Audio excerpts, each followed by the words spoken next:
Call of Duty Black Ops 6 is finally here. The beta came out officially this weekend in early access. So, what performs the best? Are we going AMD or are we going Intel this gen? There's a lot of hype around Black Ops 6. There's new movement. Hopefully the game doesn't suck. Hopefully Warzone's good. I don't really know. But I've been playing it this weekend, and I really did actually enjoy it. I didn't get to play as much as I wanted to. I've been busy. It's Labor Day weekend. But there's still at least one more weekend of the beta coming out for everyone, though. So not just if you pre-ordered the game. Little FYI, if you have Game Pass, you could have just played the beta this whole weekend. I didn't have to pay $70, which was super nice. Thank you, Microsoft, for buying Activision. One of the rare, Microsoft W's. I actually spent the past month exclusively on AMD. I was using a 7800 X3D. I'll do a video in the future talking about this. But over this beta, I got to switch back to my 14900 KS, and that really had me wondering, what is the difference in performance? Am I going to notice a difference between the 14900 KS and the 7800 X3D? And which one should you be using if you are going to be competing or want to be playing at a very high level in Black Ops 6? Now, just as a little FYI, multiplayer is very, very GPU bound. You're going to need a high-end GPU. You're going to need a 4090. You're going to need a 4080 Super if you want that high FPS at that high resolution or just high FPS in general. I will just be comparing CPU though. In Warzone, whenever that comes out, I will be doing full test just because, obviously then we'll know more about the game, and that is more CPU bound, as well as hopefully new hardware will be out. For my 14900 KS, it was done with my direct die rig. It was done on the Z790i Lightning with 8400 2x24 DDR5. My 7800 X3D was just 6000 CL30, nothing special, but RAM doesn't really matter, and the 7800 X3D is just so powerful in itself, to be honest.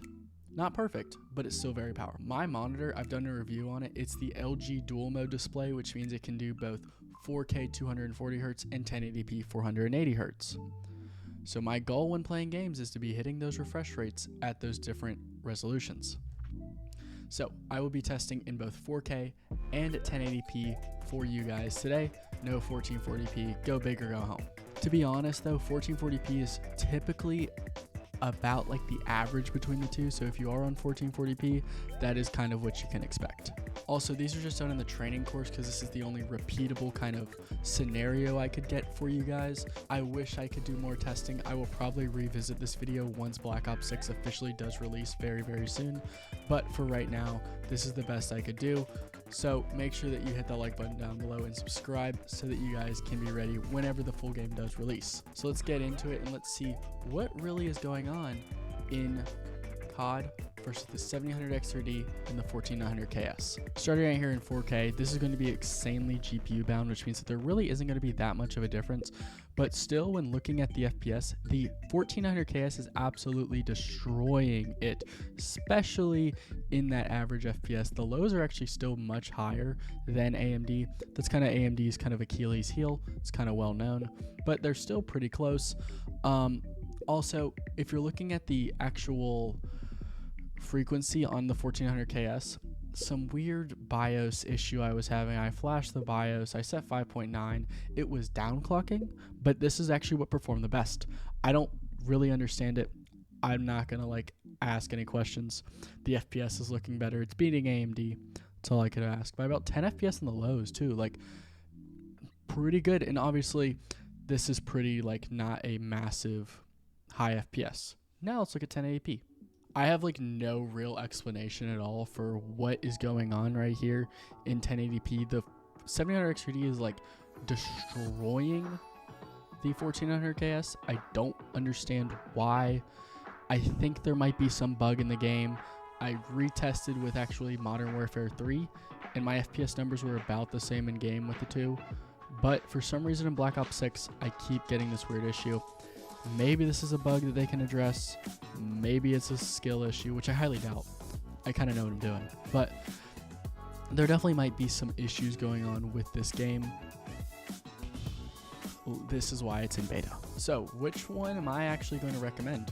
The 7800 X3D. I mean, look, the FPS is higher. I don't care what brand it is.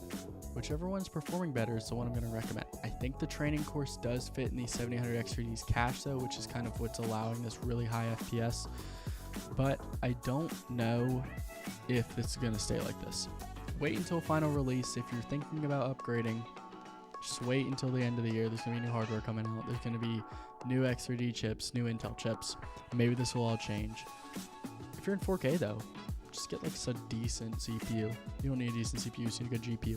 1440p, you're probably going to need a good balance. 1080p, high-end CPU. So I hate to say it, Intel's not winning right now. I think there's going to be some benefits. Maybe that Windows update did actually boost AMD's performance. I was actually on the latest Windows with a clean install for both of these actually. But if you enjoyed this testing and you're looking forward for Black Ops 6, hit the like button down below, subscribe if you haven't already, and I will see you guys later. Peace.